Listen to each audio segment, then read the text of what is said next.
All right, good afternoon. Thank you everyone for joining NKU's Financial Planning Workshop. We are hopeful that today's presentation will provide you with some information to improve your retirement plan so that you can enjoy your current lifestyle when you are retired. Or you may get some ideas to make your estate plan even better so that you feel confident continuing to support your favorite causes like NKU, well into retirement and beyond. My name is Kyle Higgison, Director of Gift Planning. This presentation is brought to you by my Office of Gift Planning and NKU's Office of Alumni Engagement and Annual Giving, where Amy Wiley serves as Senior Director. As you participate in today's presentation, please consider other topics you would like to see presented in future workshops. We are excited to have Johnson Investments providing the content of this workshop and for our upcoming estate planning workshop on October 8th. Johnson Investments is presenting to us today free of charge as a service to our alumni and friends. Our presenter is happy to answer questions during the course of the workshop. Please feel free to type your question and send it to us utilizing the Q&A tab. Amy will facilitate these questions periodically during the course of the workshop. And now, let me introduce to you our guest speaker today. Scott Wyckoff has been with Johnson for 13 years as a senior portfolio manager. He's a tri-state native from Westchester, Ohio. He graduated from the University of Tennessee and received his MBA from Xavier University. He holds a Chartered Financial Analyst designation and is a certified financial planner. He works with people to help them meet their financial goals. Young people with basics of personal finance, those planning for and entering retirement, and those nearing the end of life as they prepare to transfer wealth to the next generations. Scott has counseled dozens of clients to and through retirement, and Johnson has helped thousands of people do so over the years. I'm very excited to have Scott with us. Scott, thank you for being here today and helping our NKU community plan for their future. Take it away, Scott. Thanks, Kyle, and thanks, Amy, and thank you to all of you for joining. It's a pleasure to be here virtually, and I wish we could do things like this in person, and someday we will again.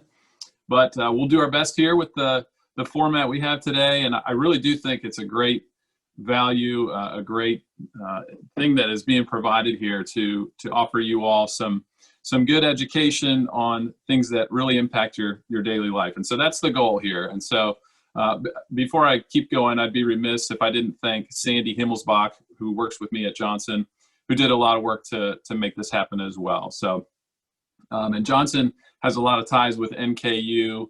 Our president and chief investment officer, Jason Jackman, is very involved at NKU and in the Northern Kentucky community. And so we have good feelings, good vibes toward NKU. So real quickly, if you could, thanks, John, throw up the agenda slide here. I want to just briefly show you what we plan to cover today.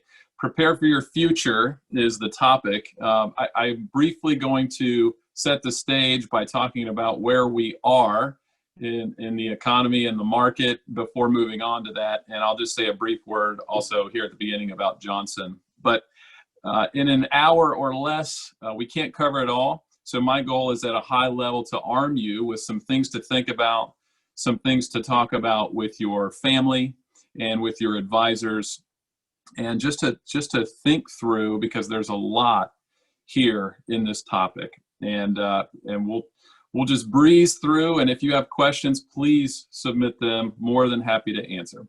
So we'll talk about first, Johnson, if you could go on to the next slide, just real briefly who we are. We started in 1965. Our founder, Tim Johnson, was a professor at UC and was an accidental entrepreneur, so to speak, in that people just began to ask him for financial advice, and he had a real passion for providing financial peace of mind and providing trusted counsel and great service, because he just desires to help people, and that's who we are. So a little bit about us on this slide. We help clients all over the country, in almost all the states, and we have a lot of academic background, a lot of in-house expertise. on the investment side and on the planning side and on the estate planning side as well. So just a little bit about us there. And we have offices all over Ohio and one in Michigan as well. So let's jump in. And John, you can put up the next slide. So I want to talk briefly here about where we are. It's interesting. We could talk all day about this sort of thing, but I have some comments that dovetail into what we do at Johnson, what I do in my job. And a lot of people have good questions that sometimes are more interesting than they are relevant. But just briefly, where we are in the economy, obviously COVID is the dominant theme this year in terms of the economy. And we're now through the worst, hopefully, of at least the first period of time where it really shut things down. And it doesn't look like that would happen as much as it did again, even if cases go up. But obviously the economy took a huge dip, and then we're in this recovery now. And the big question is, how fast will that recovery happen? And there's all these alphabet soup of, it could be a V shape, an L shape, a K shape, etc. But we are growing. We have a long way to go.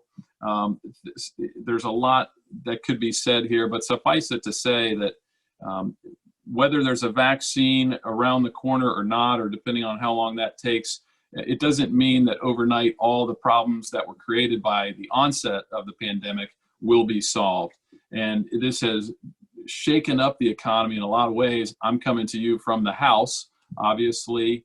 And so that's just one example of how this pandemic has really shaken up the economy. And I'm sure you all could provide examples and stories of that. But obviously, another aspect people are talking a lot about is the election coming up, and I'll get to that.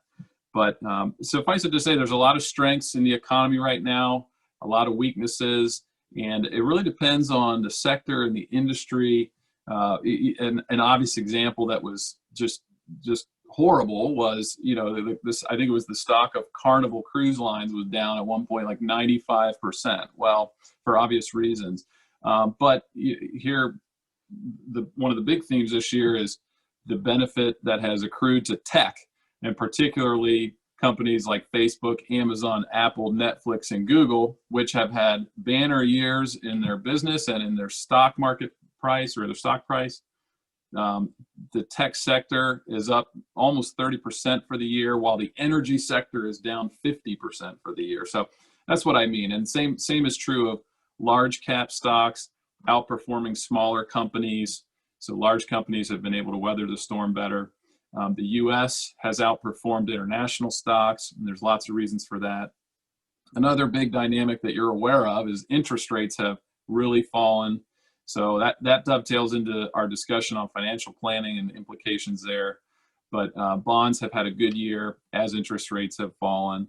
And so we have now, over the month of September, we've had a little correction here, but we're still sitting on, over the last 12 months, a gain of 8%. So who knew? If you a year ago could have said, here's what 2020 is going to look like, a lot of people would have said, well, you're probably going to have a stock market that's down big. But here we are, up 8% over a year ago.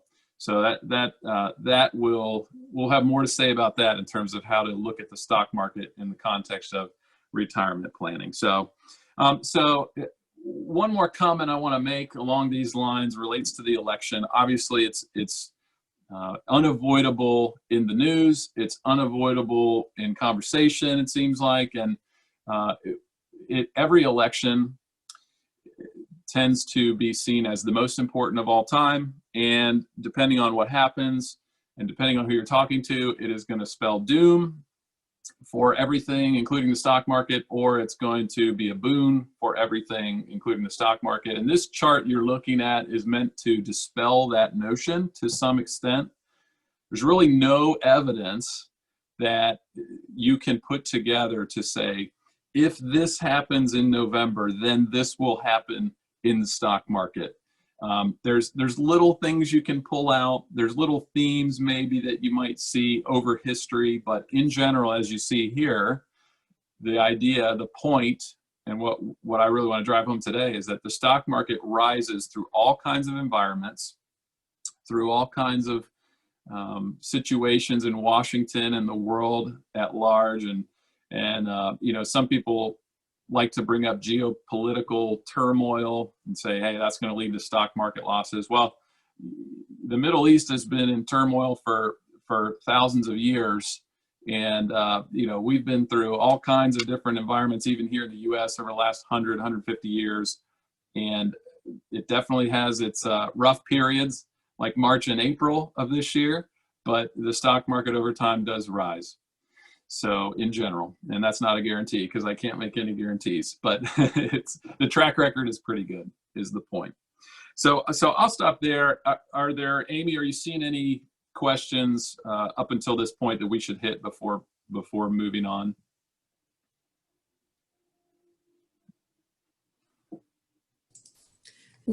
Does anyone have any questions? If you do, put them into the Q&A. Okay. Amy, let me know. But the key takeaways of everything I just said is there's always something to be talked about in terms of what's the economy doing, what's the dynamics in the market right now, what's happening out there, and what does that mean for stocks? Well, the key takeaway is that in any environment, there's some truisms that need to be taken into account. A big one is diversification. And it sounds cliche because it is, and because it's appropriate and it works. And what I mean by that is the most important thing you could do for your investments is make sure that stock bond mix is appropriate for your situation. That's really going to be the main driver of your investment experience. And a similar one is to avoid market timing. So the idea that, hey, I think this is going to happen. I think the stock market's going to go up. So I'm gonna just go all in on the stock market, or vice versa. I think it's going down. I'm gonna go all the way to cash and have no stock market exposure. That's a recipe for failure, and you can really shoot yourself in the foot in a big way doing that.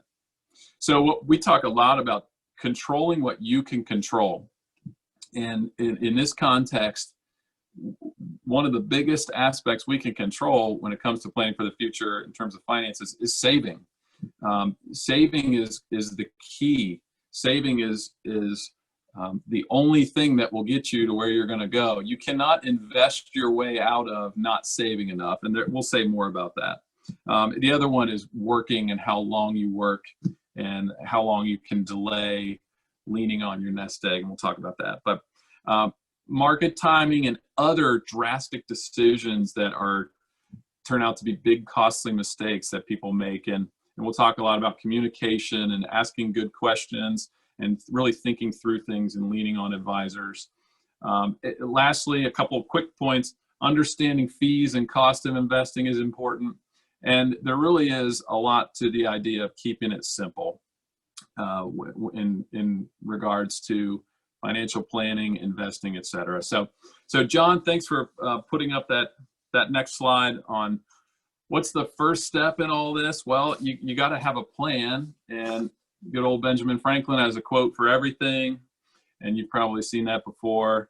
That's one of those, it's like, who knows if Benjamin Franklin was the first one to say that, but there it is. So I've got this note in here about most people do spend more time planning for a vacation than their financial future. And so what is that? Well, we all know it's human nature.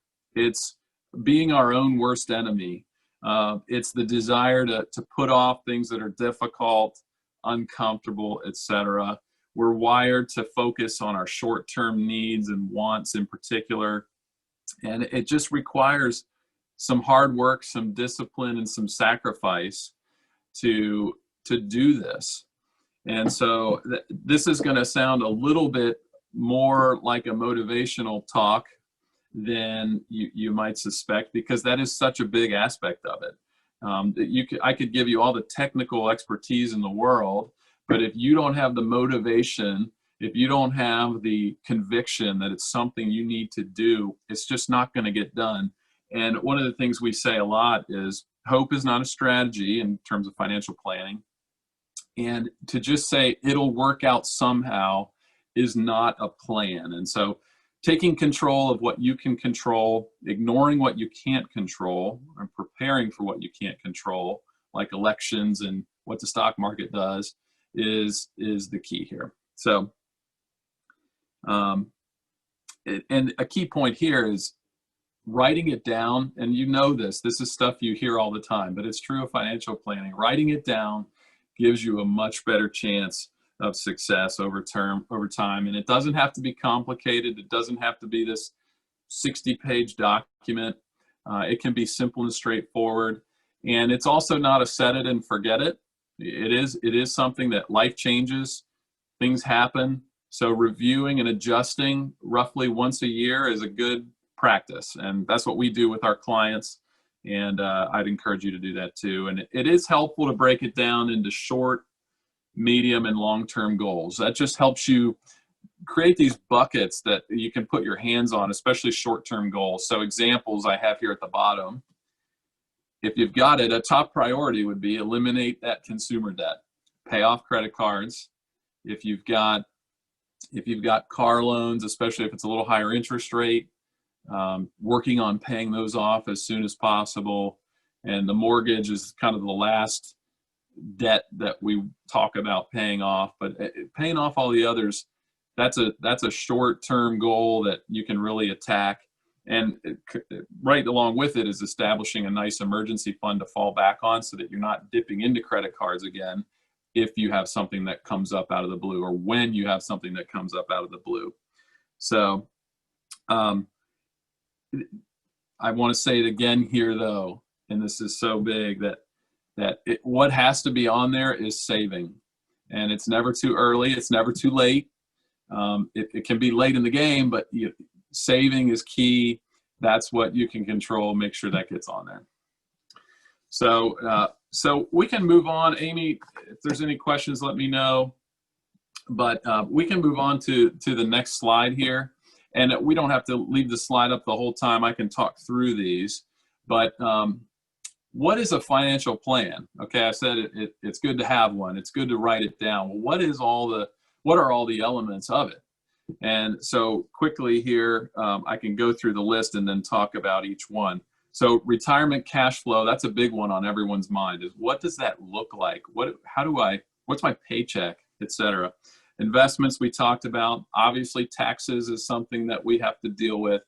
Estate planning, and a quick plug for Mary Burns, who I work with, who will be presenting here in a few weeks. Make sure to check that out. She'll have a lot of good information for you on that.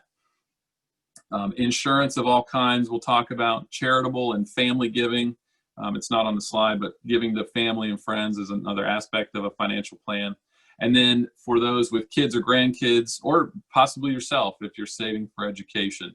So these are the various elements that feed up into a financial plan. And at sometimes one may come to the forefront more than another, but in some capacity, in some form, all through the years, you'll be dealing with each of these things. And so there's a process here that's good to go through and document, as we said. So one of those elements is define your circumstances. What are your personal circumstances? What's going on in your life that needs to be addressed? And then that's not just a financial discussion. That's, what's going on with your family? What's going on with your career? What is your health, or the health of others in your family? What are you trying to accomplish? What are the goals? Which is the next step. But then there's the financial circumstances. And that is kind of, where are you today? And what do you need to do to get to where you're going in the future? And what's in place, what's not in place, of all those elements that we already talked about above, particularly as it relates to retirement cash flow. And then you take all those circumstances and move into, okay, given everything that is going on, what are the goals here? What are we trying to accomplish? And really listing those out. And I want to pause here and just make some comments about this, because retirement in and of itself is a word that carries so much meaning and emotion. And I think of the commercials that you see on TV related to this. there's just so much out there in our culture and in our society about retirement and what it means. And it's really important, and in our business, we see a lot of this. It's really important to ask good questions. What does retirement mean to you? What does living well look like, both while you're working and then in the future when you either slow down or completely stop working? Because retirement in and of itself has changed through the years, as you well know. It used to be you work, 30, 35, 40 years for the company, whatever that company was.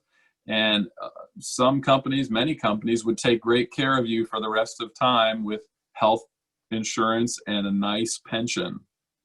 And that's no longer the case in a majority of situations. It's really different now. And then you have longer life expectancy.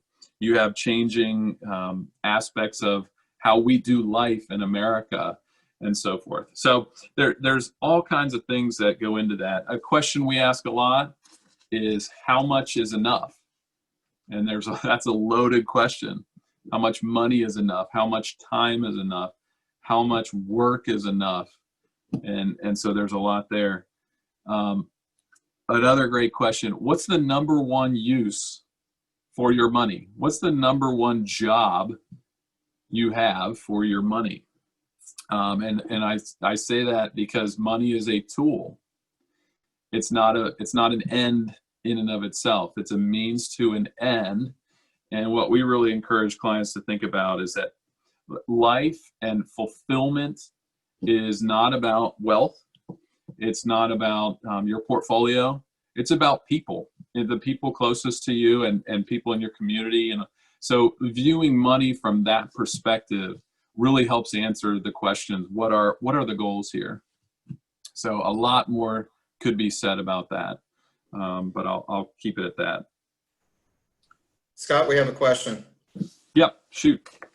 The question is around Social Security and concerns about the Social Security tax going away and effectively that putting a nail in the coffin of Social Security, and maybe how are advisors or your advisors at Johnson planning and advising people with regards to Social Security and those concerns?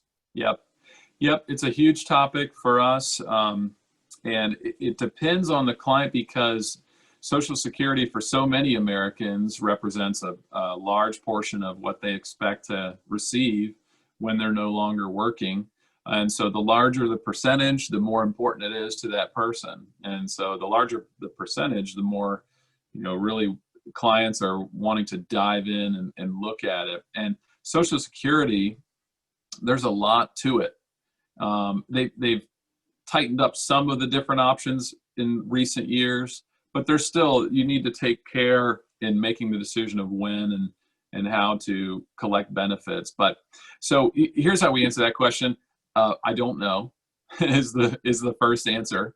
I never want to predict political outcomes or decisions Congress might make. But one thing we say is, okay, Social Security payments right now do not come from a pot of money. They are coming from our paychecks and being passed through to people who are currently having a direct deposit, in most cases, just drop right into their checking account. So people working and paying into that system is what is funding the benefits that are being collected.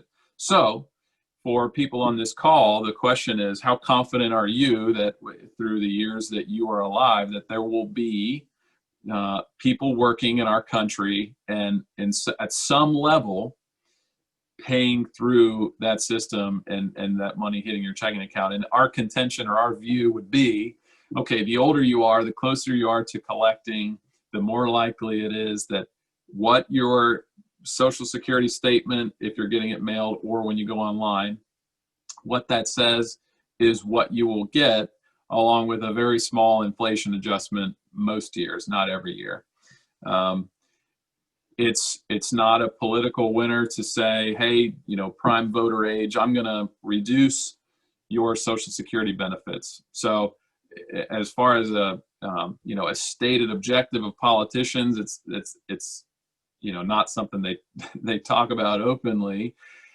It's more likely, in our view, that there would be increased means testing of people that collect over the years. So in other words, the wealthier you are, the higher your income sources, the less you might receive from Social Security. But I think what's probably safer to say is that the adjustments that might be made are going to push the pain to future generations who maybe aren't paying as much attention, voting as often, or as it's not as clear to them what is being changed about their situation. So the younger you are, the less you ought to rely on it, in our view. Hey, conservatively, just pretend it's not even going to be there. If that makes you sleep better at night, knowing, hey, I'm not banking on it, and I'm doing other things to fill the void. Often our clients are surprised by how much they receive from Social Security when the time finally comes, when that ACH hits their bank account. A lot of them are like, wow, there it is. I didn't expect it. So, and another aspect of that too is often the Medicare premiums that are taken out of the Social Security payment, those tend to eat up more than the inflation increase each year. So for many people, what they get that first year kind of stays in that same level through the years. But again, that is not me saying I know what's going to happen with Social Security by any stretch. Hopefully that answered the question. Thank you. So a quick word as I work through kind of that financial planning process is working with advisors on implementing these solutions. So there are plenty of people out there that are the DIY types that they want to do everything themselves. And there's varying degrees of capability to do that, but there are certain things that you cannot do without a professional, or at least you cannot do them well. So, it's not just Johnson, what we do, but it's tax help, it's estate planning help, and it's insurance help, et cetera. So surrounding yourself with people that you trust, you have a good rapport with, and you feel like your incentives are aligned, that's a huge element of it, is very helpful to people throughout the process. And as things change, it's very difficult to stay on top of that as an individual. There's just so many moving parts to all of these elements that it's good to have somebody in your corner whose full-time job it is to pay attention to that. John, if you could back up one slide real quick, I want to touch on the idea. I think probably a lot of you on this call are asking, when can I retire? And that's a big question we get from people when we first meet is, hey, it's nice to meet you. It's nice to learn a little bit about you and your company, but I'm really here to figure out, can I retire? When can I retire? And what's that look like? So we asked 3 questions in this context. Have you had enough? Meaning, are you ready to move on in terms of work?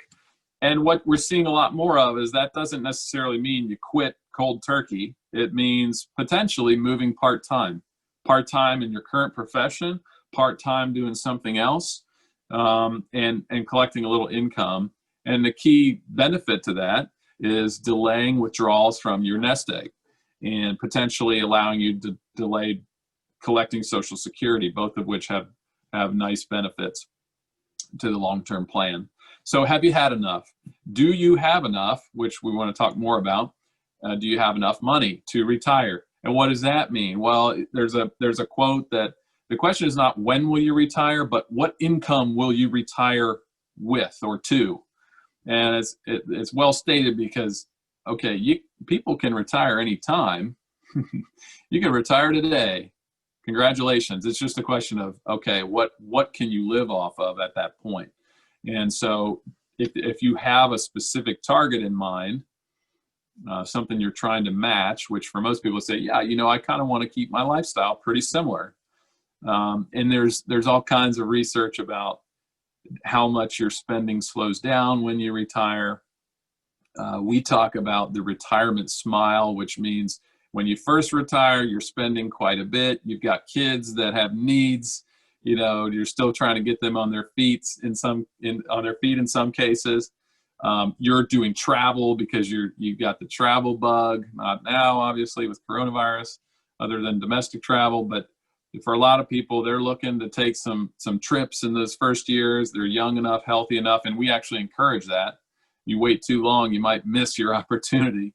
But then, when you get into your 70s, your 80s, especially, that really slows down. So those outlays slow down. And hopefully, you never know, but hopefully from a health perspective, just law of large numbers on average, there's not a ton being spent on that just yet. So spending dips down compared to the 60s when you're traveling a lot and doing a lot of things. But then on into your late 80s and 90s, potentially for a lot of folks, the costs of care increase, healthcare costs, living costs, et cetera. So that's all baked into this question of, do you have enough money? But a huge one, and this is really something we drive home a lot because it has so much import to your retirement lifestyle, your quality of life, is you have to have something to do. You have to be able to stay engaged. You have to have a purpose. You have to have a reason to get up in the morning. It's okay to spend a little time, without much of that. But the people that really struggle, and it's particularly men who have had very successful professional careers that were basically dominated by their work. It's a very brutal transition into nobody needing you, nobody asking you to make decisions, nobody giving you tasks that are engaging and challenging and keeping you occupied. And so, I think that, the other two are important, but this one to me is probably the most important in terms of the big picture. Do you have enough to do to stay engaged and to have purpose? And that's a huge conversation with yourself, challenging yourself, with the people around you. And a point to make is, again, that's about people. If you're saying to yourself, and golf's the easy one to pick on, that, yeah, I have enough to stay engaged, I'm going to play golf. Well, in our area, it's kind of hard to play golf year round, every day, all day. And eventually that gets pretty old. And actually, most people's old bodies can't handle that anyway. So that's an easy one to pick on, but you get the point at this point. So having something to move on to. A quick point I want to make about, do you have enough money? That is something we spend a lot of time with clients, and it refers back to that retirement cash flow conversation. And one thing I want to point out is, you do yourself no favors making rosy assumptions about your life. And we see them. We see people that say, there's no way I would live past age 80. Well, the statistics say that a couple has a very good chance of at least one of those people living well into their 90s at this point. So when we're planning, we plan to age 100. Another element is investment returns. As I said, you can't invest your way out of a lack of savings. So you're doing yourself no favors by saying, well, hopefully the stock market will return 15% annually throughout my retirement years. It's possible. It's not likely. And you're going to have some bonds in there too, if in all likelihood, and that's going to really be a drag on returns as well. So there's a lot that goes into that. And again, professional help on that is really important and helpful. So, and we talked about Social Security being a big element of this, but people ask, like, well, where does my money come from? Well, your retirement cash flow comes from anything you've saved up in your investment accounts, And then what are your income streams? And for most people, that means Social Security. Some people may have another income stream from a pension or an annuity or something along those lines. But you put all those together, and that's your new paycheck, so to speak. And in terms of what is sustainable cash flow from an investment account? Well, just a quick rule of thumb, so to speak, on that would be, if you're taking more than 4%, really now we even say more than 3.5% out of your nest egg each year, you're pushing a little bit too far if you do that consistently. Now, life changes and it's lumpy and things come up.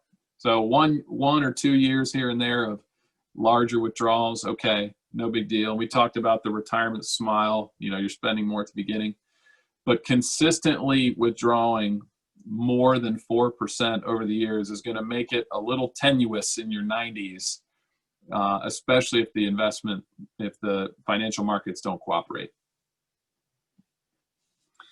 So before I move on to the other elements on this next page, I can pause and just make sure there's no questions at this point.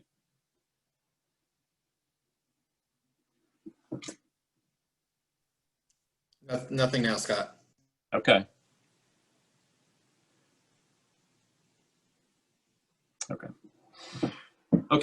So a lot of people are tempted to say, hey, this is all about money. It's all about investing. It's all about the stock market. And our answer to that is there are a lot of other elements that need to be thoroughly discussed, reviewed, and over the years revisited and revised. And so we've touched on these, but I'll go into a little bit more depth on each of these. I don't want to steal Mary Burns' thunder on estate planning. She's the expert. She's going to be doing one of these in a few weeks. She'll go into a lot more detail on a lot of these. But these documents are documents that everyone should have. So if you don't happen to tune into the one that Mary's going to do here soon, please make sure you have these documents in place. One of the most overlooked documents people don't have is a financial power of attorney or a durable power of attorney. That is really important for you to have in place so that things can happen if you're not in a position to transact business for yourself. And so that's important. But these other ones obviously are also critical. It can be disastrous to die without a will, at least a will, and sometimes a trust. It's important to review all your accounts and make sure the titling of those accounts is appropriate based on what you want to have happen. And also, if relevant or if appropriate, to have beneficiary designations on those accounts that say, when I die, this account should go to these people or to these charities, such as NKU. So the others, you've heard of them, but they're important, and don't forget to do it yourself, the healthcare power of attorney and the living will. And just one last comment would be naming your spouse or naming one agent for those documents is good, but it's even better if you name 2 or 3 backups in case something happens to your first agent if they're not available. Scott, I got a question. I'm sorry. Yep, go ahead. What happens to my money if I die and have not drawn up a will? A judge you don't know and who doesn't know you will abide by the laws of the state that you live in and try to make good decisions about where that money should go. It's possible that would match up with what you would want to have happen, but it's also very possible that some weird stuff would happen that might leave your family upset or frustrated. And beyond that, it's unnecessary and time consuming and costly and public. So when you don't have a will, or if all you have is a will and you don't have some of the other elements of a more comprehensive estate plan, everything is public information if it goes through the probate court. So we talk a lot about what I said before, the asset titling, beneficiary designations, and when appropriate, trusts, to prevent some of that unnecessary exposure, complication, expense. Thank you. We've got another question. Okay. Isn't the required minimum distribution 4% at age 72? Yes. One thing people don't always intuit right away is it doesn't have to be spent.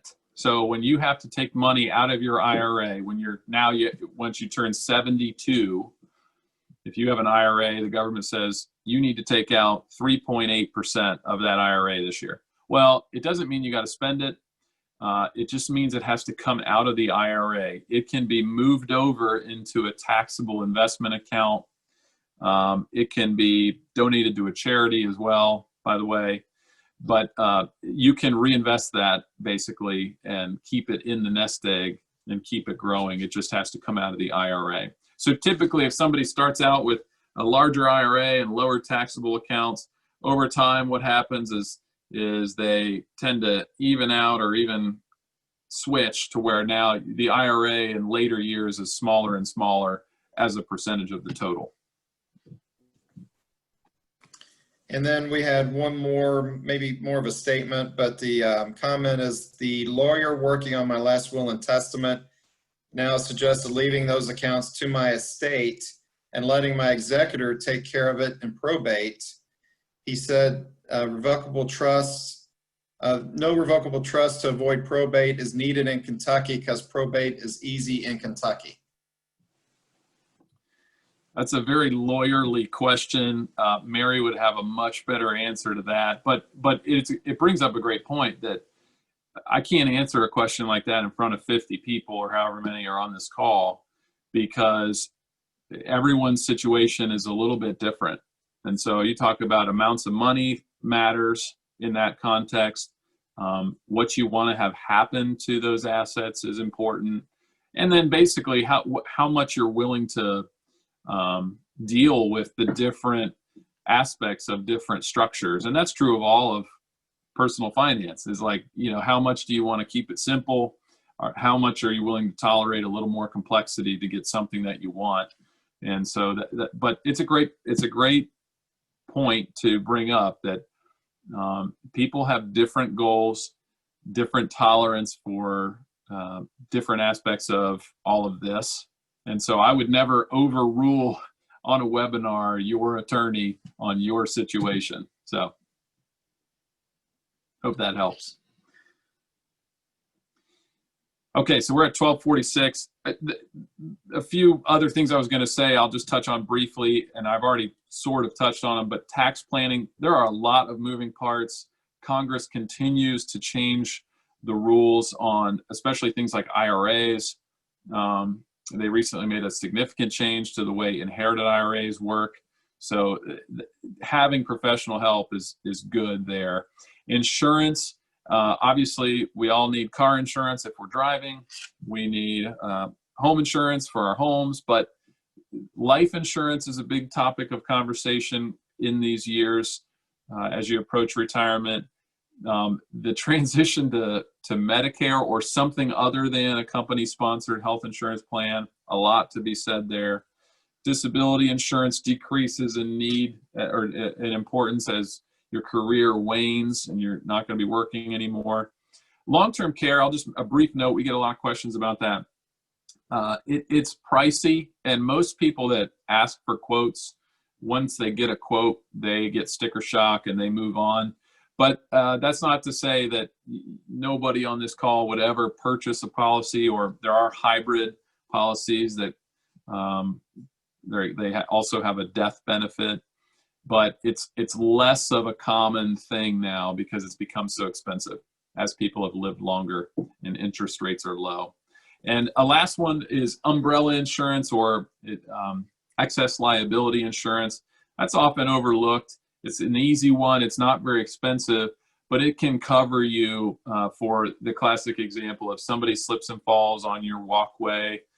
because you didn't put enough salt down in the winter, and now they want to sue you for all you're worth. Well, if you have umbrella insurance, that gives you a little better defense against something like that, if heaven forbid that were to occur. So that's insurance.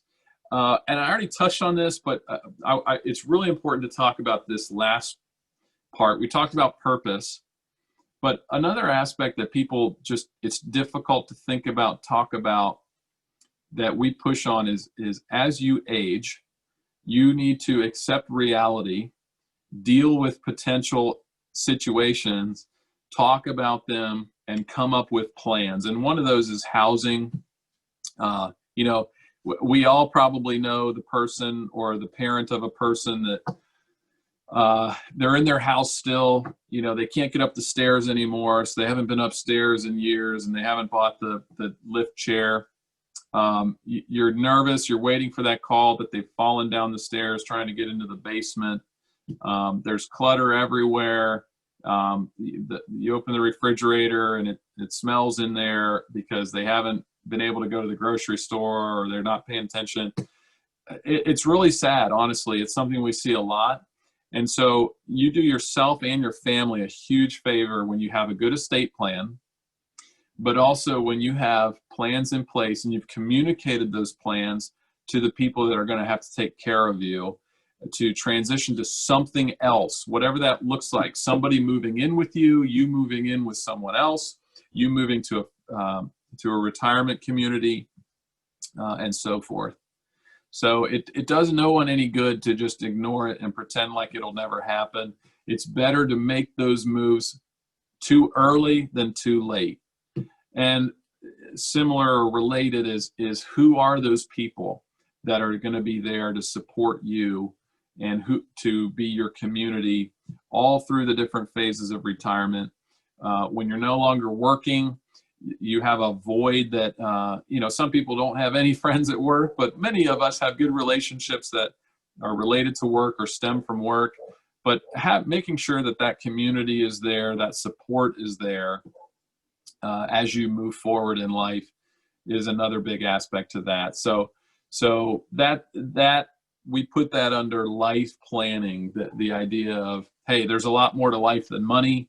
And we're often in a position to talk to people about some of these things that, frankly, are uncomfortable and difficult, but require thought and conversation. So we've kind of flown through a lot here. There's a lot to be said about every one of these topics, and I appreciate your attention. Kyle or Amy, any more questions? Does anyone have any other questions for Scott? Sorry, I disappeared on y'all. Let my computer froze for a little while there. All right.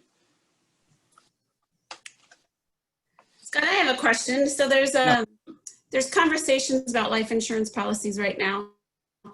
Is it true that some of the life insurance policies that are out there, if someone were to die during this health pandemic, that the life insurance may not cover the beneficiaries? I'm sure there is an example out there, life insurance contract. And so it's one of those things that I can't generally comment on it without knowing the specifics. But suffice it to say that, there are gaps in any sort of insurance situation that, I heard one earlier that, basically if someone dies and when someone dies, their house immediately changes title to whoever the next owner should be. So at the nanosecond of death, well, technically that person is the one who needs to have home insurance. Well, if the house burns down before that insurance changes and the insurance company finds out, it's possible they wouldn't pay that out. And so I don't want to say that, hey, everybody should panic and call their insurance agent when they hang up. But there are lots of those gaps that this is the reason why talking through, looking at policies, looking at statements, understanding what you have, those current financial circumstances, why all that's important. So, and if you are really worried about it, do call the agent and say, hey, I'm worried about this risk. Can we look into the policy and make sure? Okay. Does anybody else have any other questions?